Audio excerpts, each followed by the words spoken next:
झरझर परिसर समनमा कि हर हर बम बम डमरुआ डम डम चनरमा चम चम चमके एकरे के कजरी कहल जाला कि हर हर बम बम डमरुआ डम डम चनरमा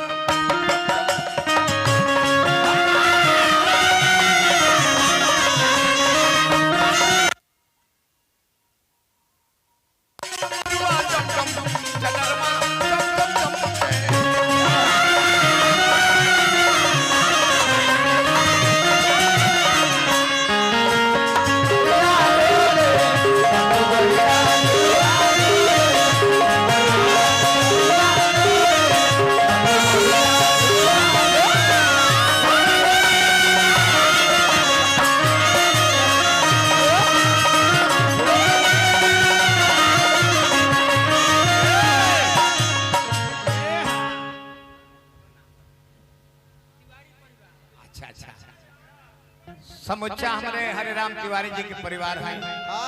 अभी माननीय विधायक जी 500 रुपए भेजौनी।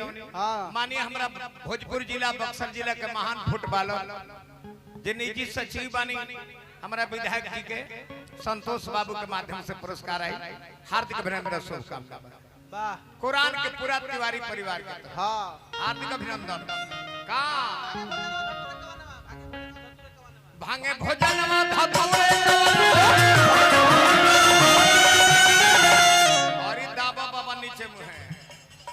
भांगे भोजनवा धतूरे भांग भोजनवा धतूरे कवनवा बेल के पतैया पलल चल मनवा बेल के पतैया पलल चल मनवा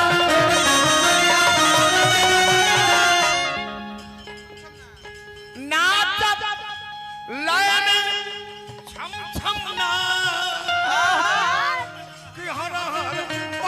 डमरुआ डम डम चनरमा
ये पारंपरिक धुन बन जाली।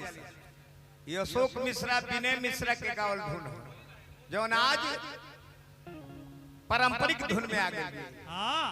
बाबू रहत अनेक एगो झपताल गाय रवा गा सकता नहीं एकदम होता है। देखा कजरी है कजरी देखा लेके कजरी घाट पहुंचा देता नहीं। ये है कजरी अब ऐसे चल जीव कजरी कजरी हमने के बोले ना दी ले जा औरी बाजी तकरवा जहरवा भभूतिया करवा जहरवा भभूतिया से बाबा महेंद्रनाथ धाम के हैं। बाबा वही गांव के हैं।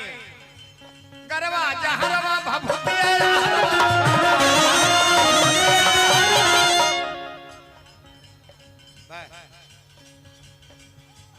शोभे लहरवा बखोर बया जगरवा शोभे लहरवा में बखोर बया जगरवा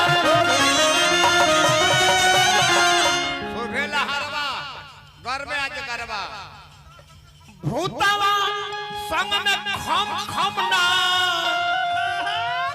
भूतावा संग में खम खम ना कि हरा बम बम डमरुआ डम डम हरा हरा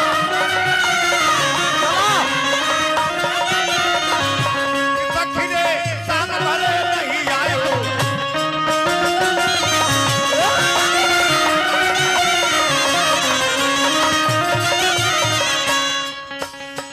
और बा सावन सुहावन सुमारी शिकारी सावन सुहावन सुमारी शिकारी चल रे कुंवरवा ते बाबा के दुआरे चल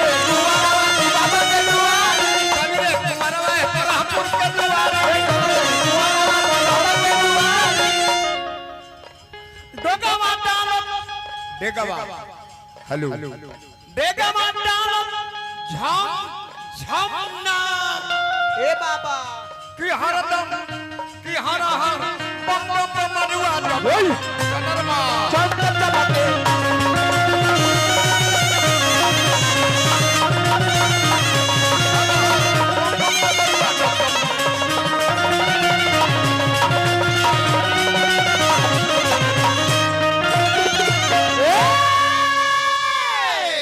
भोजपुरी के लोग गायक आपने पेश किया